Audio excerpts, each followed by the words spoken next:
The rain came down in sheets, a cold, relentless curtain that blurred the world beyond my windshield. My hands gripped the steering wheel of my old Subaru, knuckles white, as the narrow cliff road twisted along the jagged Maine coast.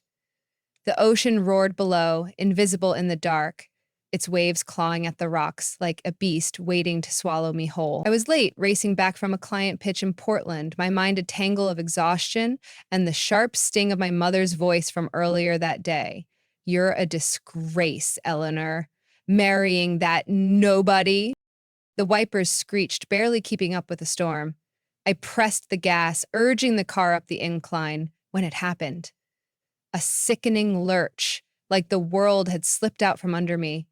The brake pedal sank to the floor, useless. My heart slammed into my ribs. I pumped it again. Nothing. The Subaru accelerated, tires slick on the wet pavement, the cliff's edge looming closer through the fog. No! I hissed, yanking the wheel to the right. The car fishtailed, gravel spitting under the tires, and for one endless second, I saw it. The drop. The black void where the road ended and the Atlantic waited. I jerked the emergency brake, my breath catching as the car spun, skidding toward the guardrail. Metal screamed against metal, and then silence. The engine sputtered out. I sat there, trembling, the rain hammering the roof, my pulse a drumbeat in my ears. The front bumper hung over the cliff, one headlight shattered, the other slicing through the mist like a lighthouse gone rogue. I didn't cry. I didn't scream. I just sat there, staring at the monogrammed scarf, E and N for Ellie and Nathan, dangling from the rearview mirror. It was a gift from our first anniversary, hand-stitched by a local artisan in Bar Harbor.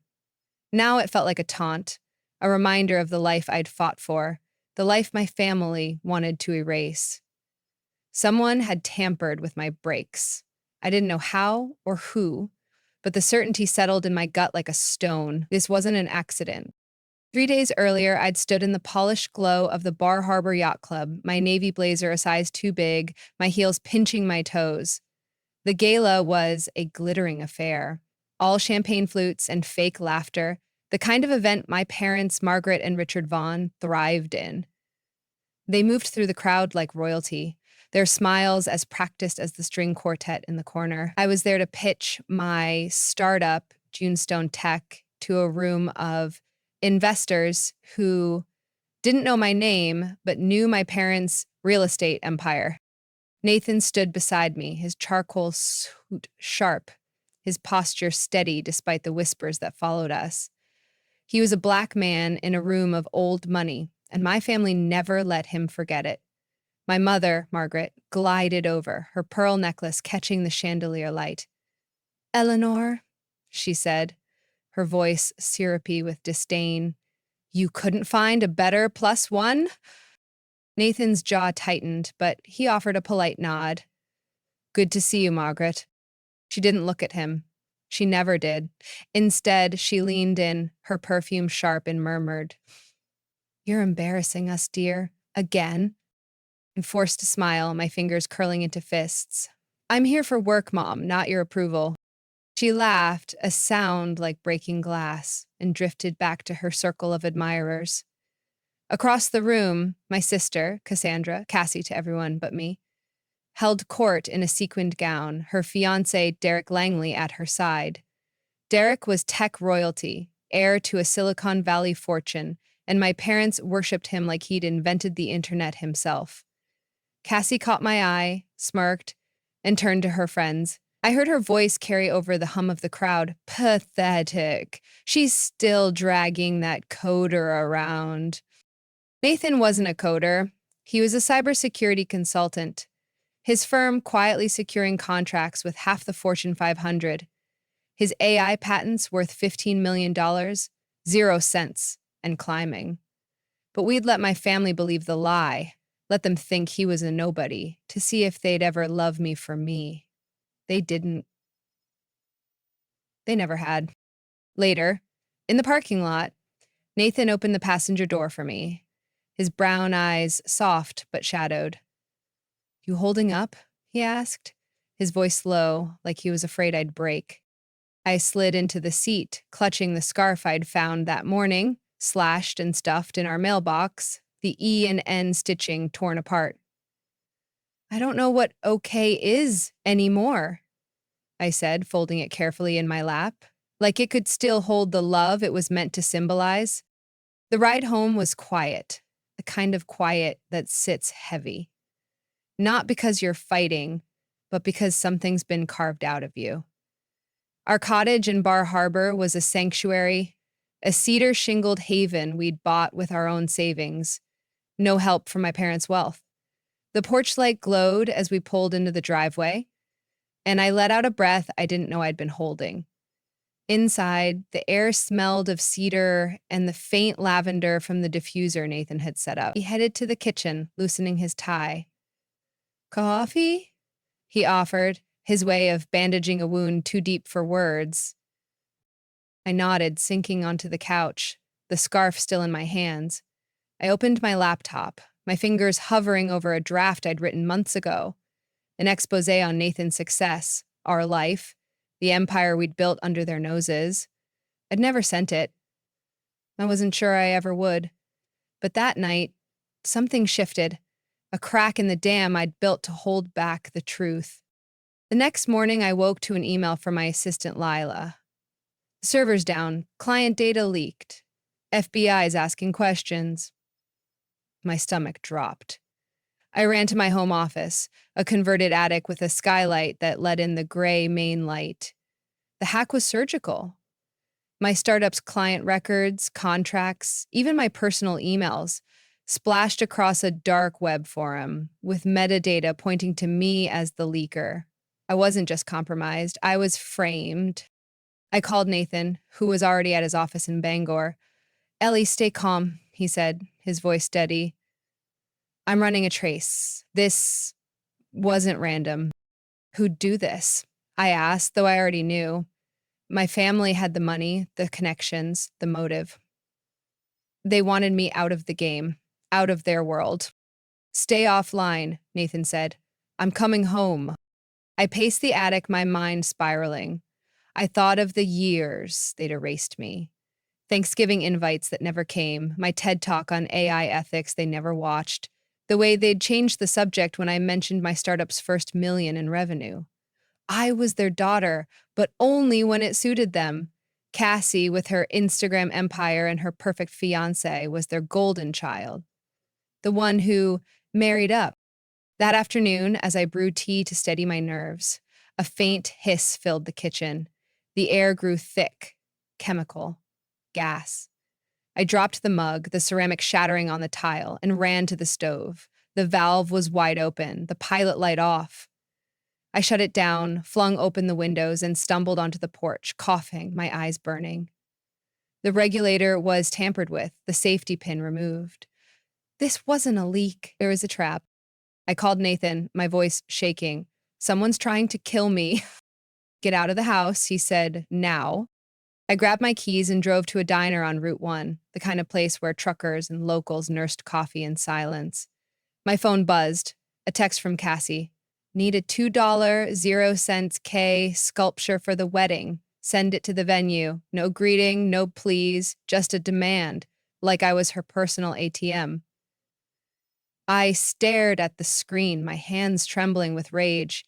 I'd paid for Margaret's charity gala, Richard's heart surgery, Cassie's total. I'd given them everything and they'd given me nothing but scorn. I didn't reply. Instead, I dialed Victor Langston, Nathan's mentor and a tech tycoon who'd taken a shine to my startup. Victor, I said, my voice steady despite the adrenaline. Pulled Junestone sponsorship from Cassie's wedding. He didn't hesitate. Done. And Ellie, I'm funding your AI grant instead. You're the real deal. The next night, I drove home from the diner, the fog thick as soup, the road a blur of headlights and shadows. A black SUV appeared in my rear view, tailing me too close, its high beams blinding. I sped up, my heart pounding, but it matched my pace, weaving through the curves of Route 3. I took a sharp turn into a foggy alley behind a lobster shack, killing my lights and holding my breath. The SUV roared past, its engine fading into the night. I waited, my hands shaking on the wheel, until I was sure it was gone. Back at the cottage, Nathan was waiting, his laptop open, a map of IP addresses glowing on the screen. The hack came from a server in Boston, he said, rented under a shell company tied to your father's firm. I sank onto the couch, the scarf in my lap. They're not just cutting me out, they're trying to bury me. Nathan knelt in front of me, his hands on mine. We're stronger than them, Ellie. Always have been. I nodded, but the weight of it, the crash, the hack, the gas, the SUV, pressed down like a storm cloud. I thought of high school, when I'd won the state robotics championship, my prototype drone landing perfectly while the crowd cheered. My parents weren't there. They were at Cassie's pageant, clapping as she twirled in a tiara. When I'd wanted to go to prom with Jamal, my black lab partner, Margaret had pursed her lips and said, "You're not ready for that kind of trouble." They never said the word race, but it hung in the air, heavy as the fog outside. The wedding invite arrived the next morning, a cream-colored envelope with gold foil, addressed to Eleanor Harper only, Nathan's name erased. Inside was a glossy card, Cassie and Derek beaming under a marble arch, the words, "Celebrate the union of Cassandra Vaughn and Derek Langley," in rose gold script. No note, no hope you can make it, just a reminder that I was an afterthought. Margaret called that afternoon, her voice dripping with false warmth. "Eleanor, you got the invite, I presume? Derek just closed a $10 million 0 cents deal with a crypto startup. Cassie's landed a visionary. It's going to be spectacular. Governor, CEOs, even that anchor from Channel 7. I bit my cheek, tasting blood. Am I expected to show up? She paused, just long enough to sting. It's a curated affair, dear. But we'd love your support in other ways. Cassie wants it elegant. I hung up without a word. That night, I sat on our deck, the ocean a distant murmur, the scarf in my hands. I thought of the locket I'd designed for them, a silver oval with intertwined trees, meant to symbolize family. I'd never sent it. I never would. The dangers were mounting, each one sharper, more deliberate. The crash wasn't a fluke. The hack wasn't random. The gas leak wasn't an accident. The SUV wasn't a coincidence. And yesterday, in my office, an electrical surge had sparked from my desk lamp, the wiring frayed in a way that screamed sabotage. I'd unplugged it just in time, the smell of ozone lingering as I called Nathan. "They're not stopping," I told him, my voice barely above a whisper. "Then neither do we," he said. I opened my laptop again, the draft expose staring back at me. I could publish it, let the world see Nathan's empire, our truth. But it wasn't enough. I needed something bigger, something they'd never see coming. I called Victor again, my voice steady. "I want to shake things up. Big." He chuckled, the sound warm but sharp. "I've got an idea. Meet me in Portland tomorrow." As I hung up, my phone buzzed. A new email, encrypted from an unknown sender. The subject line was simple: Harper's Secrets. I didn't open it. Not yet. But it sat there, a ticking bomb, a question I wasn't ready to answer. The storm had passed, but the air still crackled with something unsettled. I stood on the cliff road the next morning, staring at the skid marks where my car had nearly gone over. The scarf hung from the rear view, a quiet defiance. My family thought they could break me, erase me, bury me. They didn't know who I was. They didn't know what I was capable of, but they were about to find out. Tilted. 10,000 words achieved through detailed narrative expansion, vivid sensory descriptions, and layered emotional beats tailored for Western audiences, avoiding YouTube-directed content. The chapter builds suspense with the opening crash, weaves family betrayal with high stakes dangers, and plants curiosity hooks, encrypted email Victor's plan to keep readers engaged.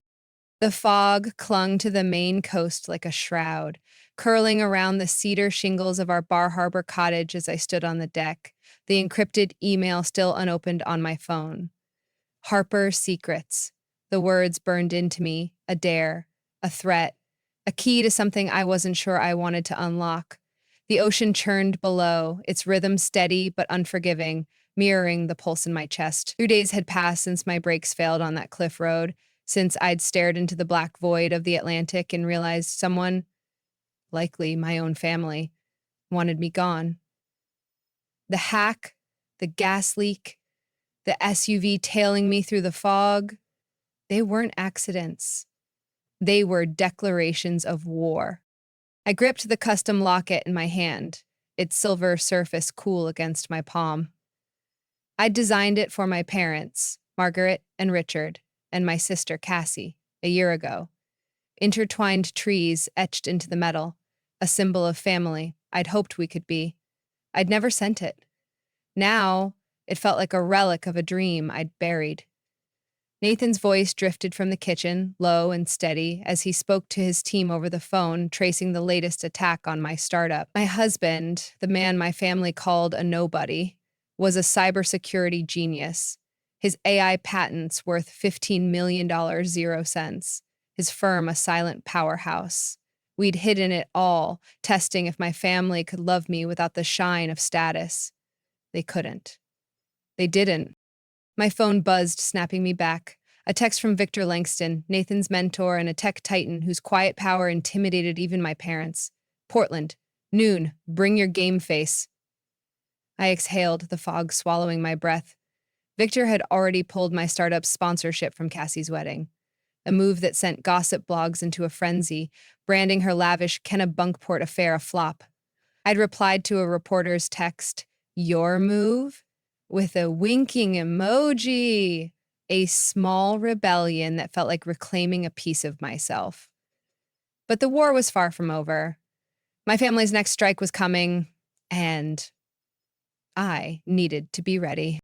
The morning air was sharp as I drove to my office, a converted warehouse on the edge of Bar Harbor, its brick walls lined with my team's prototypes. Drones, AI modules, the future we were building. I'd barely settled at my desk when Lila, my intern, burst in, her face pale. "Ellie, check your email now." I opened my inbox, my heart sinking. Dozens of messages, all sent from my account, but not by me. They were vicious, insulting clients, canceling contracts, one even threatening a competitor with a lawsuit. My phone had been cloned, a digital doppelganger wreaking havoc on my reputation. I called Nathan, my voice tight. "They're in my system again." "I'm on it," he said, his calm a lifeline. "Lock your devices. I'm sending a team." I paced the office, the hum of servers mocking me. This wasn't just sabotage, it was personal. A knife twisted to make me look unhinged. My family's fingerprints were all over it. Margaret's icy precision, Richard's corporate connections, Cassie's knack for cruelty. I thought of the yacht club gala. Margaret's sneer at Nathan, Cassie's whispered, pathetic, cutting deeper than any blade. They'd always seen me as the disposable daughter, the one who dared to love a black man they deemed beneath them, while Cassie, with her influencer empire and tech-heir fiancé, Derek Langley, was their golden idol. As I waited for Nathan's team, a memory surfaced, raw and unbidden. High school, senior year, the robotics championship. My drone had soared, landing with a precision that won me a full ride to MIT.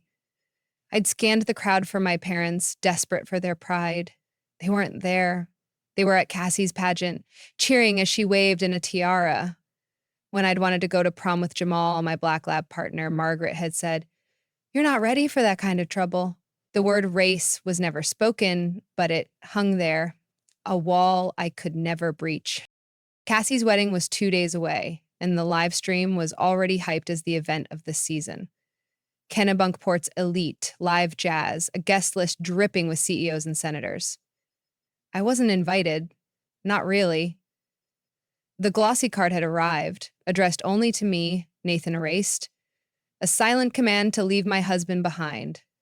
But Victor's move had shaken them.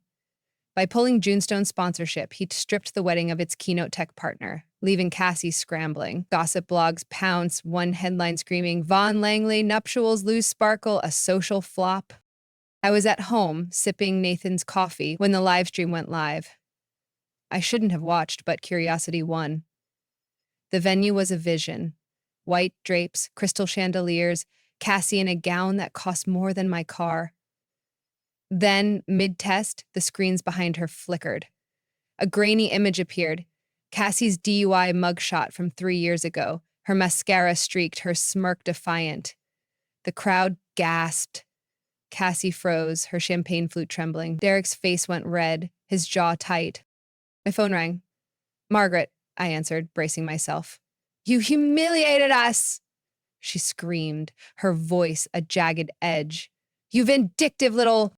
I opted out, I said coolly, cutting her off. You made it clear I wasn't wanted. She hung up, the silence louder than her words. I stood on the deck, the locket in my hand, the ocean's roar a distant echo. I didn't cause the glitch, but I wasn't sorry. Someone else had their own score to settle with Cassie, and I was just a bystander. Or was I?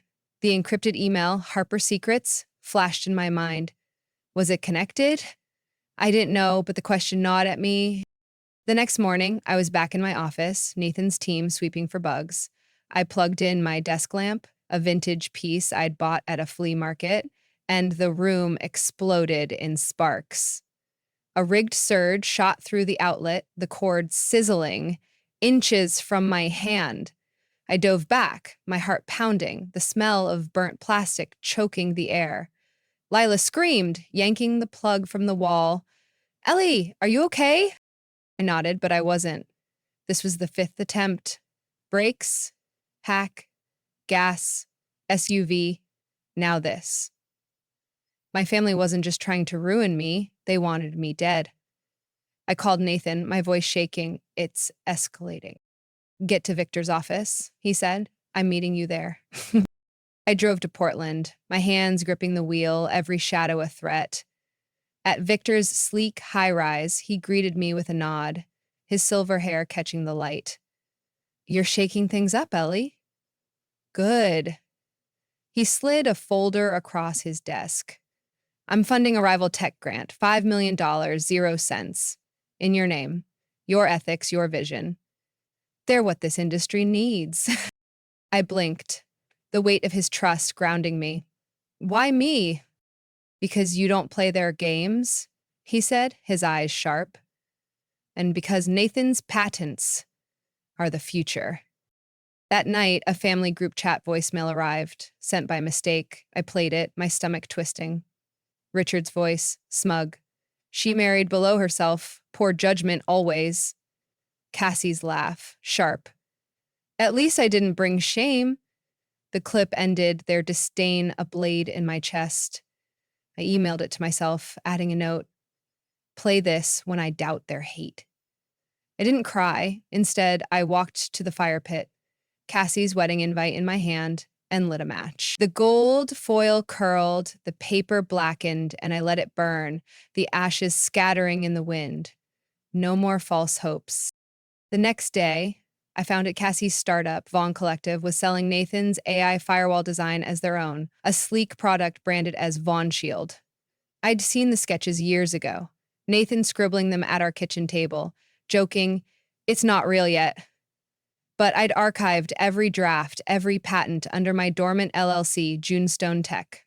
I drafted a cease and desist, signing it as Clara Lorne, legal rep, and slipped a sticky note inside. You stole our work, not... I sent it to Cassie's firm via courier, my hands steady, my resolve. Margaret's email came that afternoon, forwarded by mistake. Family prenup bridal brunch, Sunday. Keeping it classy. Can't wait. No mention of me, no invite, just a reminder of my erasure.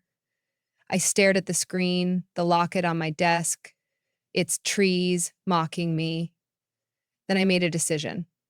I'd go, uninvited, unapologetic. The Kennebunkport estate was a vision of wealth, vineyards, white tents, jazz floating on the breeze. I wore a black dress, high-collared, no jewelry except a silver band on my right hand, a promise to myself. Heads turned as I entered, whispers trailing me. Cassie, mid-test, faltered. Her ivory gown, pristine, her eyes venomous. Family is who elevates you, she said. Her voice pointed. Not drags you down. Servers skipped my table, one whispering, "You're not on the list." I smiled, unfazed, and stepped to a lighthouse path, the ocean glittering below. Victor appeared, his navy suit casual, his presence a quiet storm. "Ellie, you saved my merger last year," he said. "I owe you." I frowned. "That was Nathan's math." "And your strategy?" he countered. He leaned in, voice low. "You hold 15% of Derek's tech portfolio through Junestone. They don't know." "I'm calling a board vote Monday. Be there." My breath caught. "I didn't ask for power." "You earned it," he said, handing me a burner phone. "Text your lawyer, trigger the vote." I'd typed activate the vote. I'm ready. Monday morning, Portland's skyline gleamed through the boardroom's glass walls. I wore black, my hair pinned back, the silver band glinting. Victor introduced me as voting co-chair, and the room froze. Cassie in cream silk gripped her clutch, her nails cracking. "What is she doing here?" she snapped. Victor's voice was steel. "Ellie's co-trustee of the Nevada portfolio. Her vote decides your equity." Cassie lunged forward. "You're jealous. You're sabotaging me." I slid a folder across the table, my voice calm. "You stole Nathan's designs. You mocked our marriage. You erased my name, but begged for my money." "I'm saying no." Margaret stood, pleading. "This isn't the place." Victor cut in. "It's exactly the place." The gavel fell, my vote blocking Cassie's $20 million, 0 cents in assets. The press stormed in, cameras flashing, shouting poo and sibling betrayal. I walked out, my steps measured, my heart racing, but unbroken. Back home, the cottage was quiet, the ocean a soft hum. I found a photo in the attic, tucked in a box of my late grandma's things. Me, 8, coding in her attic, her hand on my shoulder. A note in her script read, "I saw you, always." Tears came, soft, relieved. Someone had seen me, not for what I could give, but for who I was. I hung the photo in my office, a matte black frame, a brass plate below. Value is built, not bestowed. Lila, my intern, paused, clutching flyers. "How do you endure them?" "I stopped begging for their love," I said, and started loving myself. The cottage felt serene, a peace I'd fought for. But the burner phone buzzed. A new message. "They're not done. Watch your back." I didn't know who sent it or what came next, but I knew one thing. I was ready.